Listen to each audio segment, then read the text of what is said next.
প্রবলেমটা কি ধরনের প্রবলেম সরকার ফেস করছে সেটা ঠিক বোঝা যাচ্ছে না। এমনকি বলা হয় যে বর্তমান বিশ্বে একটা সরকারকে ফেলে দেওয়ার জন্য $2-3 মিলিয়ন খরচ করলে পরে ইজিলি সেই সরকার ফেলে দেওয়া যায়। তারেক রহমান সরকার কি কোনো চাপে আছে কিনা এই আলোচনা জানতে চাই আপনার কাছ থেকে জানতে চাই এই চলতি সপ্তাহে জোট শেখ হাসিনা সরকার মানে আওয়ামী লীগ নেতৃত্বাধীন সরকারের সাবেক মন্ত্রী এবং জাসদ সভাপতি হাসানুল হক ইনুর মামলার রায় ঘোষণা করা হয়েছে। এই বিষয়ে আপনার প্রতিক্রিয়া চাই। আরো দুটি গুরুত্বপূর্ণ বিষয়ে এই দুদিন ধরে সোশ্যাল মিডিয়া জুড়ে খুব হইচই। একটা হচ্ছে জুলাই কেন্দ্রিক কিছু খুবই আপত্তিকর এবং নোংরা কথাবার্তা। সেটা হচ্ছে যে জুলাই 5ই আগস্টের পরে এই প্রজন্ম নতুন প্রজন্ম এমন কিছু অশ্লীল শব্দের প্র্যাকটিস করেছে যে শব্দগুলো আমাদের সভ্য সমাজে আপনারা যারা মুরব্বী আছেন আপনারা আমাদেরকে শিখান নাই, আমরা আমাদের মুখে এই শব্দ আমাদের জীবনযাত্রায় আমরা সেগুলো ব্যবহার করি না। অনেক ক্ষেত্রে ছোট ভাবে দেখতে গেলে বলা হয় রিক্সাওয়ালা বস্তির মানুষ এইসব শব্দ উচ্চারণ করে, সেই শব্দগুলোকে নিয়ে আসা হয়েছে রাজপথে রাজনীতির ময়দানে। এবং বিশেষ করে জুলাই যোদ্ধা দাবিদার যারা জুলাইকে পুঁজি করে পরে ব্যবসা করেছে সেই শ্রেণীটা এইসব অশ্লীল শব্দ মবে ব্যবহার করেছে এবং রাজনীতিতে ব্যবহার করেছে। সেই শব্দ ধরে আবার জুলাই বিরোধী যারা তারাও এখন জুলাই সিডিআই নামে একটা আপত্তিকর শব্দ যার অর্থ খুব আপত্তিকর সেটা ব্যবহার করছে। মেহের আফরোজ শাওন হুমায়ুন আহমেদের স্ত্রী তিনি তার মতো করে তার জায়গা থেকে এই শব্দ ব্যবহার করেছেন, এটা নিয়ে তোলপাড় অবস্থা।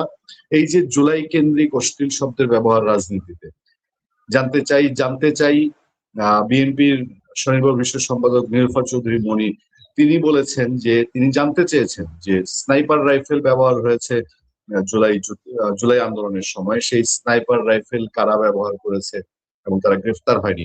আমরাও আপনার কাছে জানতে চাই যে স্নাইপারের ব্যবহার নিয়ে মোটামুটি প্রতিষ্ঠিত ব্রিগেডিয়ার সাকাত হোসেনও সেটা বলেছিলেন। সেই স্নাইপার রাইফেল কি দেশে রয়ে গেছে নাকি দেশের বাইরে চলে গেছে, দেশে থেকে থাকলে কাদের কাছে আছে, কেউ কেন এখন পর্যন্ত অ্যারেস্ট হলো না? এই বিষয়গুলো নিয়ে আপনার কাছ থেকে আমরা আজকে আলোচনা শুনতে চাই। মেজর আখতারুজ্জামান রঞ্জন। ধন্যবাদ পুনিয়া, তোমাকে আসসালাম আলাইকুম। তোমার মাধ্যমে তোমার দর্শক শ্রোতাদেরকে অনেক অনেক শুভেচ্ছা। আসসালাম আলাইকুম সবাইকে। আশা করি যে যেখানে আছেন ভালো থাকবেন, সুখে থাকবেন এবং নিরাপদ থাকার চেষ্টা করবেন।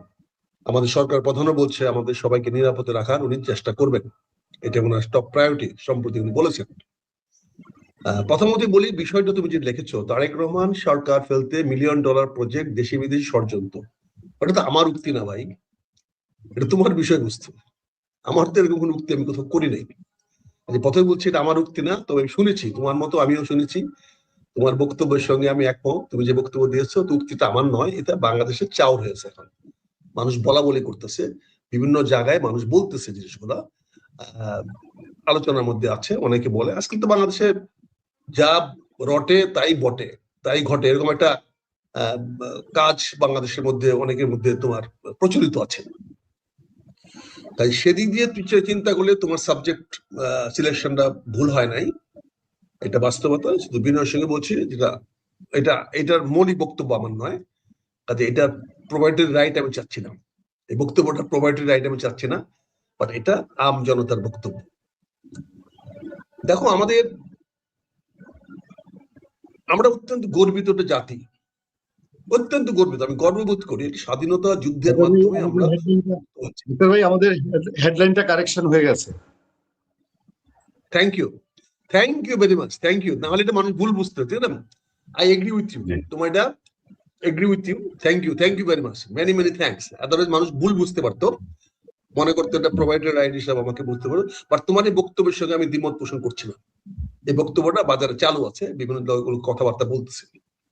আমি যে কথাটা বলছিলাম, আমরা অত্যন্ত গর্বিত বাংলাদেশিরা।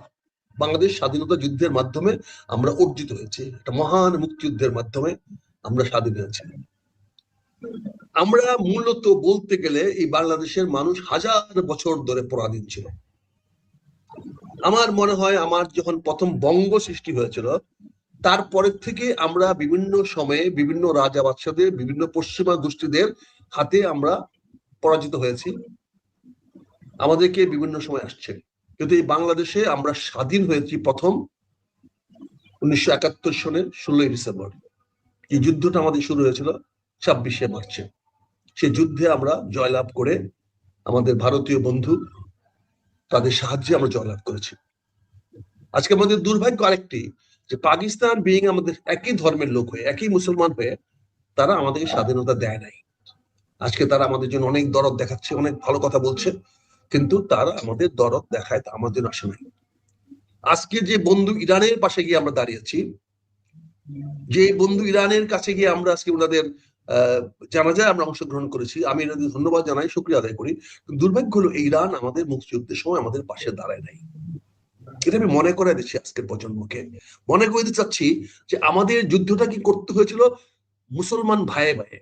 সবচেয়ে বড় দুর্ভাগ্য এটা, মুসলমান ভাইয়ে ভাইয়ে যুদ্ধ করতে গিয়ে আমাকে সাহায্য দিতে হয়েছিল ভারতের।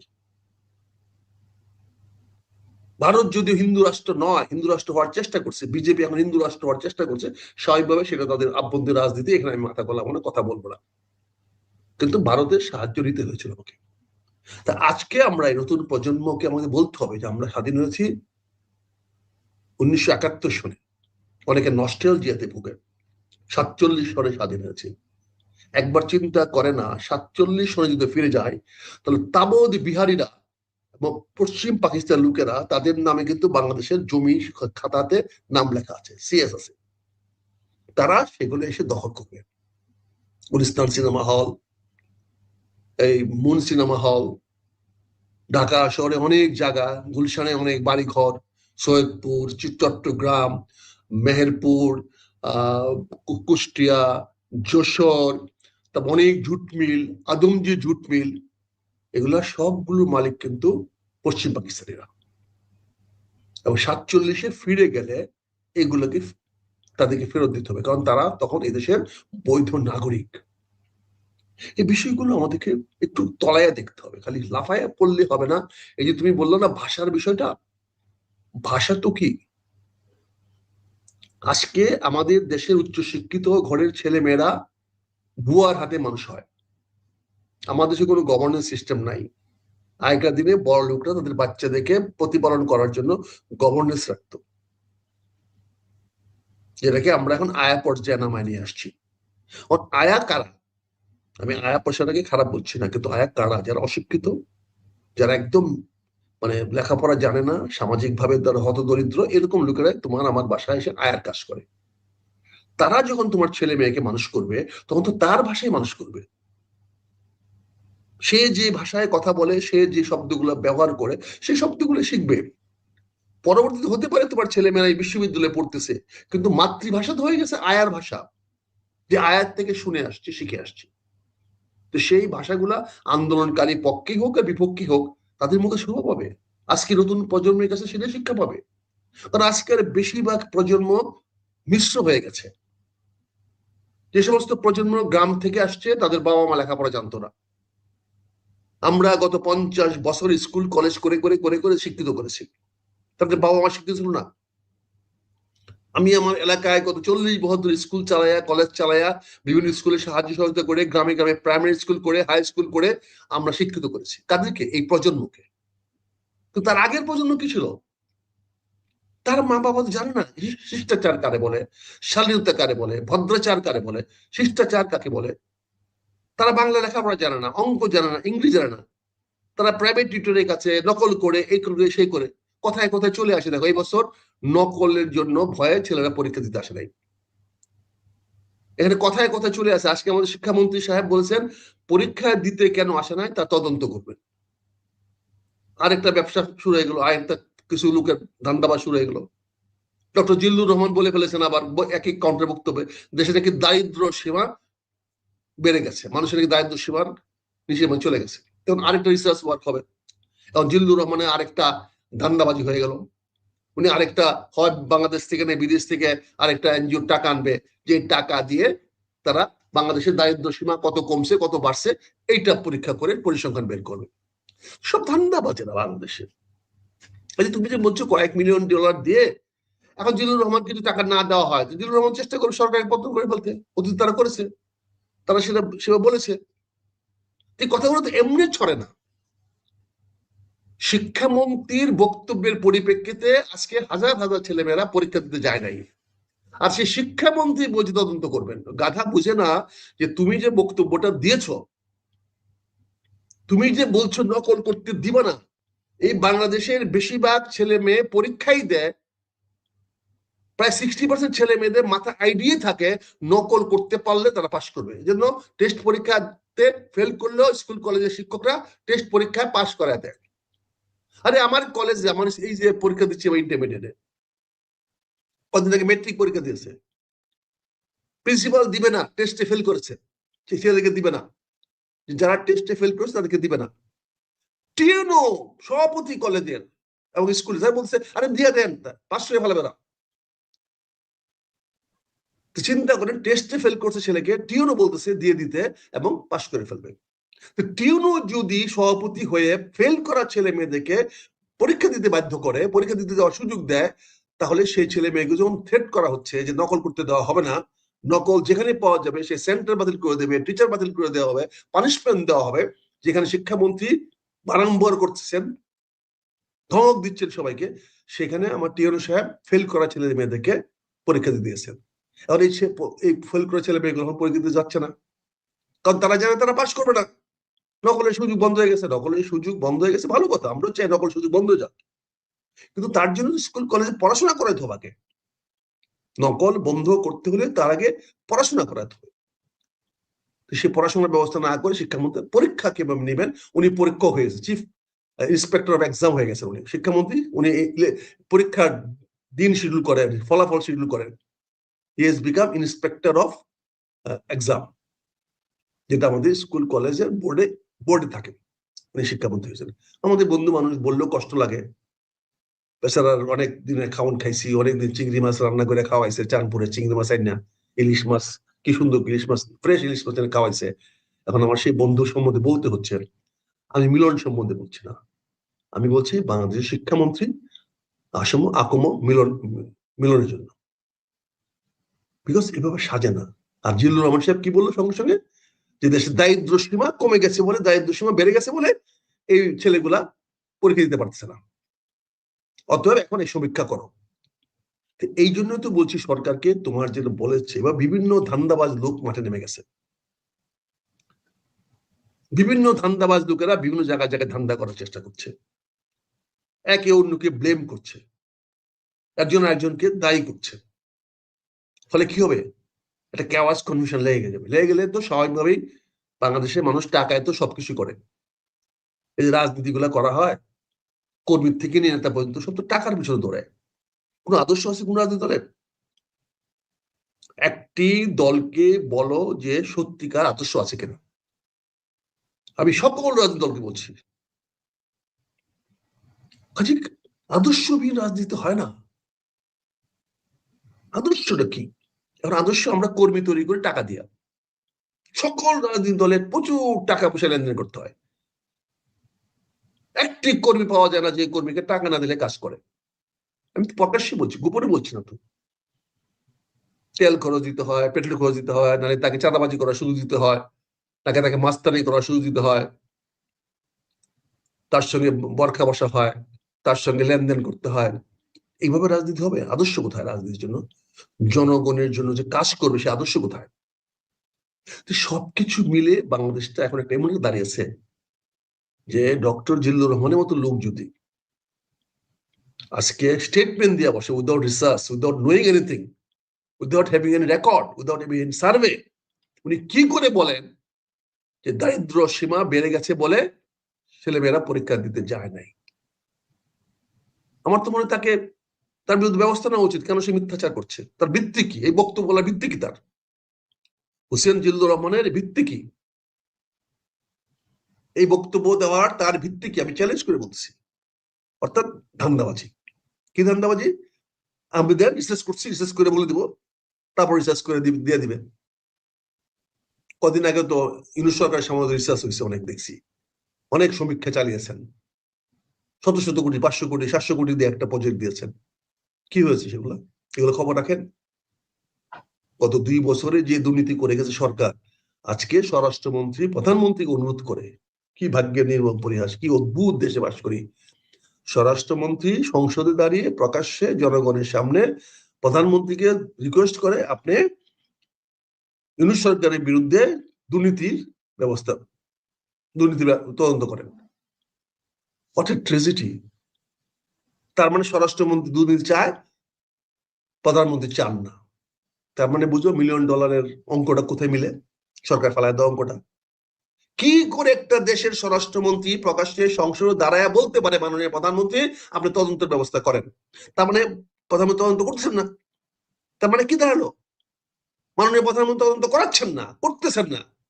ফলে সেই সালাউদ্দিন সাহেব এই বক্তব্যটা, সস্তা বক্তব্যটা প্রকাশ্যে দিলেন সংসদে দাঁড়িয়ে। সবাই তালিয়া দিলেন, ভাবা দিলেন। কিন্তু একবার চিন্তা করছেন কত বড় ডিসলয়ালিটি তুমি দেখালো প্রধানমন্ত্রীর বিরুদ্ধে? প্রধানমন্ত্রী কিভাবে উনি দায় করে ফেললো? আজকে তোমার এই বিষয়টা খুবই ডিপ রুটেড বিষয়, খুবই সূক্ষ্ম বিষয়।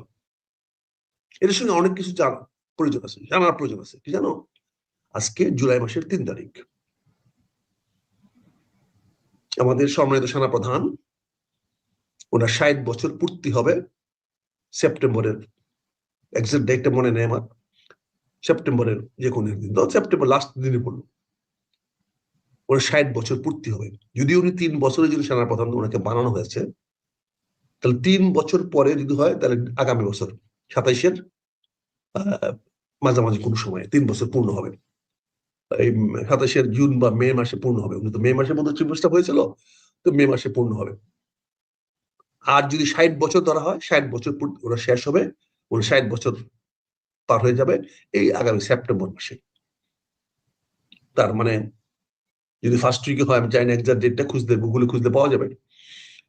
উনি সেপ্টেম্বর মাসে নাই। এখন নতুন একটা সেনাপ্রধান নিয়োগ দিতে হবে।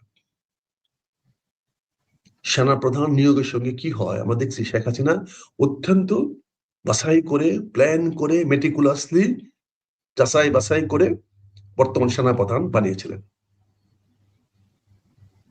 কিন্তু বর্তমান সেনাপ্রধান জনগণের বিপক্ষে যেতে পারে নাই, ফলে সাবেক প্রধানমন্ত্রী শেখ হাসিনার তাতে কোনো কাজ হয় নাই। সেনাপ্রধানের স্ট্যান্ডটাকে আমি সমর্থন করি, জাতির জন্য, দেশের জন্য, জনগণের জন্য এটাই ওনার জন্য সঠিক ছিল। উনি ব্যক্তিগত আনুগত্য না দেখিয়ে রাষ্ট্রের প্রতি, জনগণের প্রতি আনুগত্য দেখিয়েছেন। এটা সত্যিকার একজন সেনাপ্রধানের নৈতিকতা এবং চরম দায়িত্ববোধ উনি দেখিয়েছেন। উনি কারো ব্যক্তির প্রতি অগ্রাধিকার দেন নাই। তারপরেও আমাদের মনে একটা কি থাকে, সেনাপ্রধানটা যদি আমার লোক থাকে তাহলে আমি একটু কমফোর্টেবল রাতে ঘুমাইতে পারি। যেমন একটা লাভ হয়েছে সাবেক প্রধানমন্ত্রী শেখ হাসিনা, যে ওনার বিশ্বস্ত সেনাপ্রধান থাকার কারণে তিনি সহজে স্থানান্তর হতে পেরেছেন। উনি চলে যাওয়ার ভয় ব্যবস্থাটা ওনাদের প্রধানরা ওনার করে দিয়েছেন। হেলিকপ্টার ব্যবস্থা করে দিয়েছেন, নিরাপদে বাংলাদেশ ত্যাগ করার ব্যবস্থা করে দিয়েছেন। এটা সম্ভব হয়েছে যেহেতু ওনার অনুগত বিশ্বস্ত সেনাপ্রধান বা অন্যান্য প্রধানরা ছিলেন, পুলিশ প্রধান ছিলেন। এটা হলো বেনিফিট। হয়তো ওনাকে রক্ষা করতে পারেন নাই, কিন্তু ওনাদের অনুগত থাকার কারণে ওনার জীবনটা বেঁচে গেছে। আর আমরা কি দেখেছি, তদবিরে সেনাপ্রধান হইলে পরে, লবিতে সেনাপ্রধান হইলে রাষ্ট্রপ্রধানের জীবন বাঁচে না। আমরা দেখি জেনারেল শফিউল্লাহ ছিল সেনাপ্রধান, কিন্তু বঙ্গবন্ধুর জীবন বাঁচে নাই। আমরা দেখেছিলাম এরশাদ হোসেন মোহাম্মদ এরশাদ সেনাপ্রধান ছিল, শহীদ রাষ্ট্রপতি জিয়াউর রহমানকে শহীদ হতে হয়েছিল, ওনার জীবন বাঁচে নাই। কিন্তু এরশাদের সেনাপ্রধান জেনারেল নুরুদ্দিন, উনি জনগণের প্রতি আস্থাশীল ছিল বলে উনি জেনারেল এরশাদকে সমর্থন করেন নাই, কিন্তু পাশাপাশি ওনার জীবনহানি করেন নাই, বাঁচিয়ে দিয়েছেন। General Nuruddin was the first example যে জনগণের প্রতি সেনাপ্রধান লয়াল হয়। এটা উনি করে গেছিলেন। এবং পরবর্তীতে আরেকজন অফিসার জেনারেল ওয়াকরুজ্জামান সেটা দেখালেন। মাস্কের দিকে দেখেন,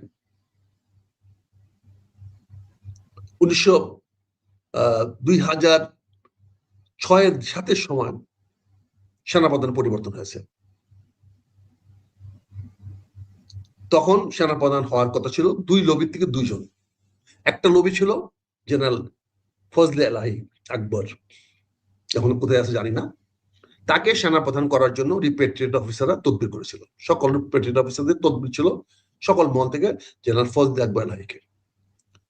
আর সেখানে মেজর সৈয়দ ইস্কান্দর, দেশমাতা খালেদা জিয়ার ছোট ভাই, সে তদবির করে তার কোর্সমেট ওই জেনারেল চিফ অফ স্টাফ কি নাম ছিল ভুলে গেছি, মঈনুদ্দিন আহমেদ, মঈনকে, জেনারেল মঈনকে বানিয়েছিল। ফলে তদবিরে সেনার প্রধান হলে কি হয়, দেশমাতা খালেদা জিয়ারও কোনো কাজে লাগে নাই, দেশের জনগণের কোনো কাজে লাগে নাই। ওই বেটা তার নিজের স্বার্থে সরকার পরিবর্তন করে সে নিজেই ক্ষমতা বসে গেছে। এটা কখন হয়, যখন বিভিন্ন তদবিরের মাধ্যমে এই সেনাপ্রধান বা বিভিন্ন প্রধানগুলো হয়। আর যদি নিজের ইচ্ছা মতো হয় তখন কিন্তু তার প্রতি তারা লয়াল থাকে। আজকের সেনাপ্রধান যদি সেপ্টেম্বরে পরিবর্তন করতে হয়, তো নিশ্চয়ই ইতিমধ্যে লাইন দেওয়া শুরু হয়ে গেছে, ইতিমধ্যে লবিস্টরা মাঠে নেমে গেছে, ইতিমধ্যে বিভিন্ন লেফটেন্যান্ট জেনারেল, মেজর জেনারেল সাহেবদের সঙ্গে উঠা বসা চলাফেরা, আপনি খবর নিয়ে দেখেন তাদের বাড়ি ঘরে আসা যাওয়া শুরু হয়ে গেছে। এই ব্যাপারে তো ডিজিএফআই কোনো ক্লিয়ারেন্স ইনকোয়ারি করবে না, তদন্ত রাখবে না, বা এনএসএ দেখবে না, কিন্তু খবর নিয়ে দেখেন, ওয়াচ নিয়ে দেখেন, ইতিমধ্যে মুভমেন্ট শুরু হয়ে গেছে। তারা সবাই তো যেন প্রধানমন্ত্রী তারেক রহমান সাহেবের কাছে মিশতে পারবে না, তারা ভিড়তে পারবে খসরু সাহেবের কাছে, ভিড়তে পারবে সালাউদ্দিন সাহেবের কাছে, ভিড়তে পারবে বিভিন্ন অন্যান্যদের কাছে। এখন কার অনুগত সেনা প্রধান হবে না আমি জানি না, তবে এইটা গ্যারান্টিতে বলতে পারি তারেক রহমান সাহেবের অনুগত কোন সেনা প্রধান হওয়ার সুযোগ নাই। কারণ অন্তত ফ্রম ব্রিগেডিয়ার আপওয়ার্ড সবাই প্রমোটেড বাই শেখ হাসিনা। আর যাও কিছু প্রমোশন গত 1-2 বছর হয়েছে, they are promoted by doctor Yunus, influenced by various political party, শুধু একটা পার্টি না, বিভিন্ন রাজনৈতিক দল চাপ সৃষ্টি করে তাদেরকে ব্রিগেডিয়ার থেকে মেজর জেনারেল বা কর্নেল থেকে ব্রিগেডিয়ার বানিয়েছে গত 2 বছরে। তাহলে জেনারেল যেই আজকে হবেন কোথায়, ডেঞ্জারাস ইকুয়েশন আমরা দেখেছি। জেনারেল আকবরকে বানাইতে গিয়ে এক গ্রুপ মরিয়া হয়ে গেছিল, জেনারেল মঈনকে এক গ্রুপ বানিয়েছিল, এবং সেই গ্রুপ মেজর ইস্কান্দরের পারপাস সার্ভ করেছে, কিন্তু তারেক রহমান সাহেবের পারপাস সার্ভ করে নাই। এটা তারেক রহমান সাহেব আমার চেয়ে অনেক বেশি জানে, নিজেও এটা ভুক্তভোগী। জেনারেল মঈনকে সেনাপ্রধান বানানোর কারণে কি পরিণত হয়েছে এটা আমাকে বলতে হবে না, এটা বানানোর প্রধানমন্ত্রী তারেক রহমান সাহেব নিজের শরীর রক্ত দিয়ে, হাড় দিয়ে উনি টের পেয়েছেন যে অন্যের সুপারিশে কাউকে বানাইলে কি হয়, এটা টের পেয়েছেন। এখন সেপ্টেম্বরের মধ্যে বা এই মাসের মধ্যে মাননীয় প্রধানমন্ত্রীকে অবশ্যই একজন অত্যন্ত বিশ্বস্ত, অনুগত, দেশপ্রেমিক সেনাপ্রধান খুঁজতে হবে। এখন সেই সেনাপ্রধান কি আছেন? সেরকম সেনাপ্রধান হওয়ার মতো লোক কি এই মুহূর্তে আছে? এই বিষয়টা ভাবতে হবে। এটার সঙ্গে আজকে এই $1 মিলিয়ন প্রজেক্ট চাপ সৃষ্টি করা হচ্ছে। এখানেই বলা হচ্ছে এই কথাগুলো বাজারে চাউর হয়েছে কেন? বিকজ সেনাপ্রধান রাজনৈতিক ক্ষমতার ভারসাম্যের একটা বড় খুঁটি। বিশ্ববিদ্যালয়ের নেতৃত্ব নষ্ট হয়ে গেছে, যারা বিপ্লব করেছিল তাদের বেশিরভাগই দুর্নীতিগ্রস্ত হয়ে গেছে, এবং দুঃখ লাগে, কষ্ট লাগে, বিপ্লবী নেতারা দুর্নীতির দায়, টাকা পয়সার দায় হয়, তখন তো ওদেরকে ফাঁসি দেওয়া ছাড়া কোনো পথ থাকে না ভাই। পৃথিবীর বিপ্লবীদের পরিণত তাই হয়েছে। মাও সেতুং বিপ্লবের পরে এরকম অনেক দুর্নীতিবাজ বিপ্লবীদেরকে কি করেছে আমরা দেখেছি, ভিয়েতনামে দেখেছি, আলজেরিয়াতে দেখেছি। বিপ্লবের পরে যারা দুর্নীতি যাবে আমরা দক্ষিণ আফ্রিকায় দেখেছি, নেলসন ম্যান্ডেলা কিভাবে তার স্ত্রীকে জেলে দিয়েছেন। বিপ্লবের পরে যে বিপ্লবীরা দুর্নীতি করবে অন্যকে ক্ষমা করা যায়, কিন্তু দুর্নীতিবাজ বিপ্লবীকে কোনোদিন ক্ষমা করা যায় না। তাহলে আগামীতে বিপ্লব হবে না, আগামীতে মানুষ বিপ্লবীদেরকে বিশ্বাস করবে না, আগামী দিনে মানুষ কখনো বিপ্লবীদের কথায় নাম নেমে আসবে না। আজকে 5ই আগস্টে বিপ্লবীরা কিন্তু দলে ঢুকে গেছে, তারা কিন্তু জাতীয় নেতা নাই আর কেউ, তারা কিন্তু সর্বদলীয় সকল মানুষের আর পূজনীয় নয়, তারা বিভিন্ন দলে বিভক্ত, তারা একটা দলের প্রতিনিধিত্ব করে, এখন সারা বাংলাদেশ জনগণের প্রতিনিধিত্ব করে না, জানি তারা আমার প্রতি অসন্তুষ্ট হতে পারে, কিন্তু বাস্তবতাটা বললাম। আজকে বাংলাদেশের বাজারে, ঢাকার বাজারে যে চাউল হচ্ছে, এটা কারণ একটাই, এই জুলাই মাস এবং সেপ্টেম্বরে সেনাপ্রধান পরিবর্তন হবেন কি হবেন না। যদি পরিবর্তন হন তাহলে অবশ্যই সরকারকে নয়, কোন লবিস্ট নয়, স্বয়ং প্রধানমন্ত্রী তারেক রহমান সাহেব খুঁজতে হবে ওনার বিশ্বস্ত অনুগত কোন লোক আছে কিনা এবং তার মধ্যে দেশপ্রেম আছে কিনা।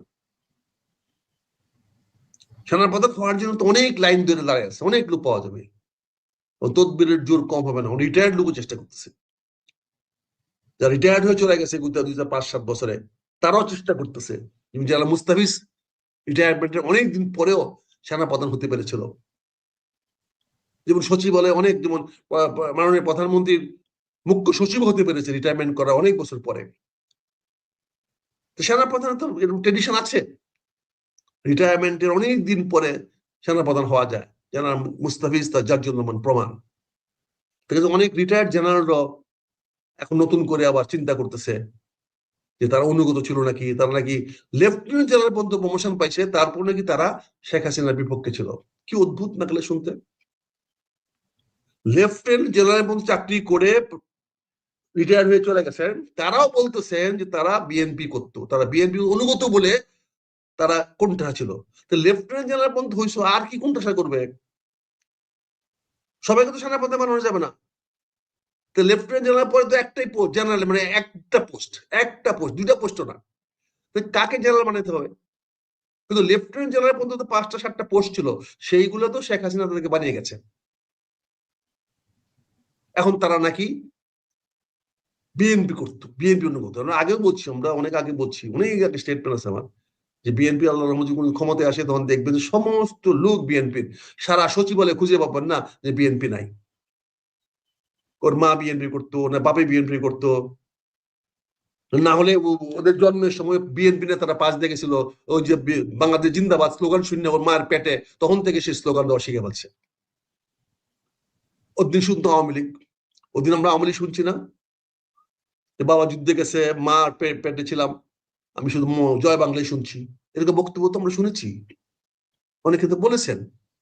এরকম বক্তব্য এখন আমরা শুনবো যে মায়ের পেটে থাকতেও তারা বিএনপি থেকে বিএনপি করতেছে, জন্মতে বেরিয়ে বলছে যে আমি বাংলাদেশ জিন্দাবাদ, জিয়াউর রহমান সাহেবের নাম শুনে আমার স্বপ্ন, আমার বাস্তবতা, এরকম কথা তো স্লোগান শুরু হয়ে গেছে, বিভ্রান্ত শুরু হয়ে গেছে। তারেক রহমান সাহেব সেই বিভ্রান্তের শিকার হয়ে গেছেন ইতিমধ্যে।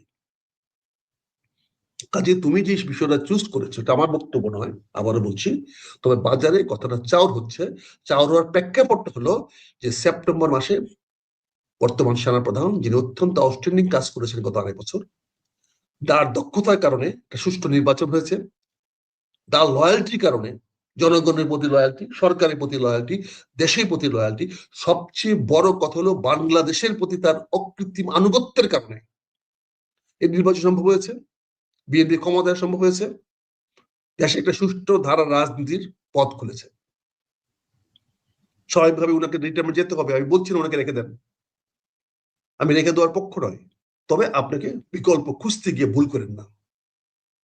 তো কেবল সময় নেই, আপনার হাতে 2টা অপশন আছে, ইচ্ছে করলে আপনি একটা ছোট্ট একটা অর্ডার দিয়ে বলতে পারেন ঠিক আছে, ওনাকে 3 বছর পর্যন্ত সময় দেওয়া হলো, ওনার এই বয়সটা বাড়ায় দেওয়া হলো।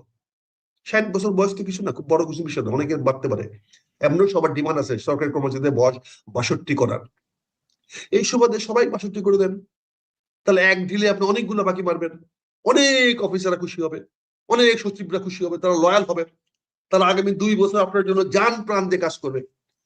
যে সচিবগুলো আপনি আজকে বানিয়েছেন তাদেরকে 2 বছর চাকরি বানিয়ে দেন, 62 বছর চাকরি করে দেন, দেখবেন সচিবরা জীবন জান প্রাণ দিয়ে কাজ করবে আপনার জন্য, দে উইল বি লয়াল। কারণ 2 বছর চাকরিটা শুধু আপনার দয়া হচ্ছে, মাননীয় প্রধানমন্ত্রীর দয়াতে এই অফিসার গুলো আরো 2 বছর চাকরি করতে পারছে। সব জুনিয়র অফিসারদের কথা শুনেন না, সব ডিপ্টি সেক্রেটারি যারা আশেপাশে ঘুরে আপনার চামচা গুলা, এদের কথা শুনেন না, এরা তো চাইবো তাড়াতাড়ি সচিব হওয়ার জন্য ওগুলোকে সরায় দাও, তাদের ইন্টেনশন গুড না, ভালো না। বাট আপনার জন্য ভালো হবে যে আগামী 2 বছর সকল লোকের 65 বছর করে দেন চাকরি মেয়াদ।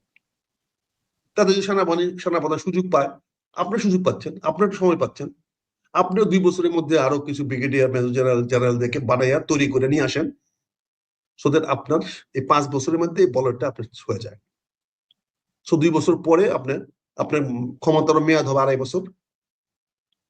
আপনি একটা মন মতো, আপনার ব্যক্তিগত কারণের জন্য, দেশ, রাষ্ট্র, জনগণ জন্য আপনি একজন বিশ্বস্ত, অনুগত, দেশপ্রেমিক সেনাপ্রধান তৈরি করার সুযোগ পাবেন। যেহেতু বর্তমান সেনাপ্রধান পরীক্ষিত হয়েছে, আপনি অন্তত এই মুহূর্তে রিস্কে যাবেন কেন, ঝুঁকিতে যাবেন কেন? কি দরকার ঝুঁকিতে যাওয়ার? সে তো আপনি কামড় মারতেছে না, সে তো আপনাকে গদিতে বসাইছে। তো why not to give him also some award? He is already consolidated his power among the armed forces, among the officers, among the other ranks, jawans, সবার উপরে উনি আস্থা, বিশ্বস্ত অর্জন করেছেন। সবার উপরে, সবার প্রতি একটা, সবাই ওনার প্রতি অনুগত, বিশ্বস্ত। 2-4টা ফাঁকে কে কি বললো, কিছু ফাজিল তো আছে, ত্যান করেন ত্যান করে বলে দিব, দেখছি না কি হয়। আমরা অতীতে অনেক দেখছি, অনেক লোককে দেখছি লাফাইলে লাফাইতে। আমরা দেখছি জেনারেল খালেদ হোসেনের মতো লোক লাফাইয়া নিজের জীবনটা কিভাবে ধ্বংস করেছে। আমরা দেখি জেনারেল নাসিম সেনার প্রধান হইয়া কিভাবে জীবন নষ্ট করেছে। We have seen that. General Nasim আমার একজন অত্যন্ত প্রিয় শ্রদ্ধাভাজন ব্যক্তি। উনি যদি আমাকে বলে আমার বুকটা ছিঁড়ে হৃদয়তে দাও, আমি দিয়ে দিব, তারপরে বলবো হি মেড এ মিস্টেক। কাজেই আপনি আজকের বাজারে চাউল হচ্ছে এই জন্য এই রিমার গুলা ছড়তেছে, দ্রুত ছড়ছে, এবং আরো কিছু ডেঞ্জারাস রিমার ছড়তেছে যেগুলা পুনিয়া হয়তো বলে না। কি পুনিয়া বলবা তুমি? আরো রিমার ছড়তেছে, জনৈক মন্ত্রী, প্রভাবশালী মন্ত্রী, অনেকে বলে ভারত গেসা মন্ত্রী, তিনি চেষ্টা করছেন উনার অনুগত একটা সেনা প্রধান তৈরি করে নিয়ে আসতে, ইস্কান্দার মির্জার মতো, যাতে পরবর্তীতে কোনো কারণে যদি উপরে কিছু পরিবর্তন হয়, তাহলে সেই সুযোগটা যেন উনি নিতে পারেন। এটাও বাজারে চলতেছে, টানাগোছা আছে। জনৈক অত্যন্ত প্রভাবশালী মন্ত্রী, যিনি কথায় কথায় প্রধানমন্ত্রীর প্রতিনিধিত্ব করেন, তিনি ইতিমধ্যে নাকি ভারতীয় সঙ্গে আলোচনা করা শুরু করেছেন, কথাবার্তা বলেছেন। এই $1 মিলিয়ন কথাগুলো ওখান থেকে আসতেছে। কি বলো পুনিয়া? এই $1 মিলিয়ন সোর্সটা তো ওখান থেকে আসতেছে, এবং পুনিয়ার সোর্সটা তো ওখান থেকে আসতেছে।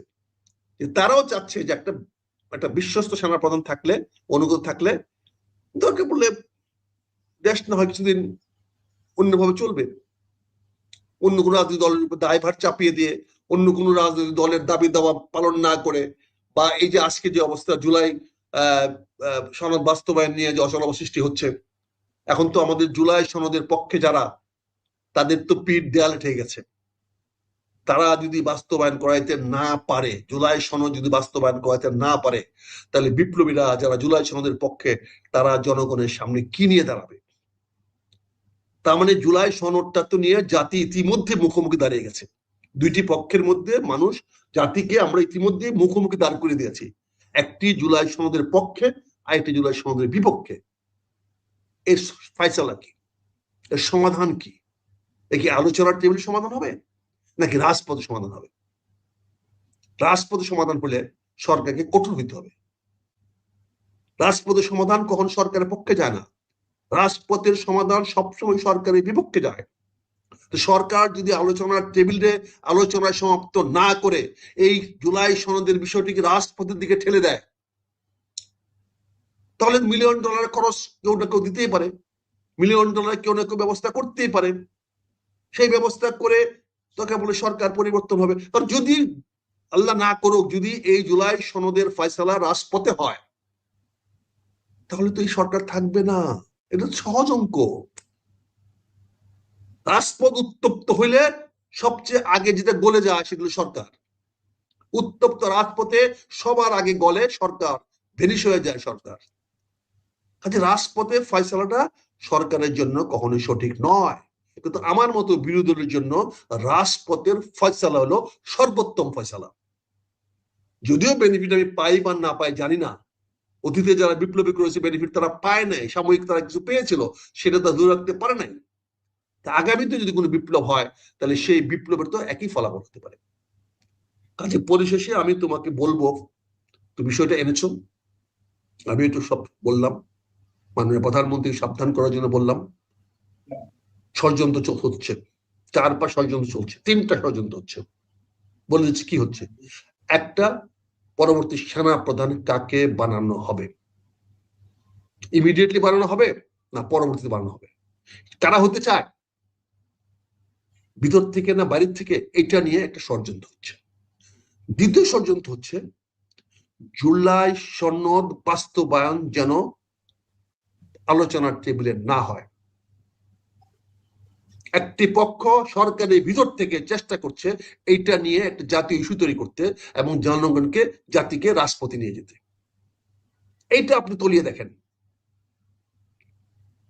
তৃতীয় যে ষড়যন্ত্র হচ্ছে সেটা হচ্ছে এই সরকার চীনের দিকে যাবে না ভারতের দিকে থাকবে, আমেরিকার মাতব্বরি অ্যাকসেপ্ট করবে না চীনের বাণিজ্য অ্যাকসেপ্ট করবে, এই ব্যাপারেও ষড়যন্ত্র হচ্ছে, এই বিষয়টি ষড়যন্ত্র হচ্ছে।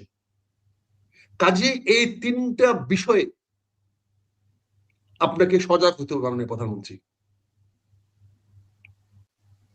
আপনি এই বিষয়ে সাবধান হন। আপনাকে সাবধান করছে আপনার স্বার্থ নয়, রাষ্ট্রের স্বার্থে, জনগণের স্বার্থে। আমরা চাই না রাজপথ আবার উত্তপ্ত হোক। আমরা চাই না একটা ষড়যন্ত্রের মাধ্যমে সেনাপ্রধান তৈরি হয়ে আবার ষড়যন্ত্রের রাজনীতি বাংলাদেশে আবার ঘুরপাক খাক। আমরা চাই না জিও পলিটিক্সের আমেরিকান, চায়না, ইন্ডিয়ান কনফ্লিক্ট তার যুদ্ধক্ষেত্র বাংলাদেশ হোক, এটা আমরা চাই না। এই জন্য আপনাকে কথা বলে বলছি, রাজপথে যদি যাই আমি ওয়েলকাম করবো, কারণ এটা আমার বেনিফিটে আসবে।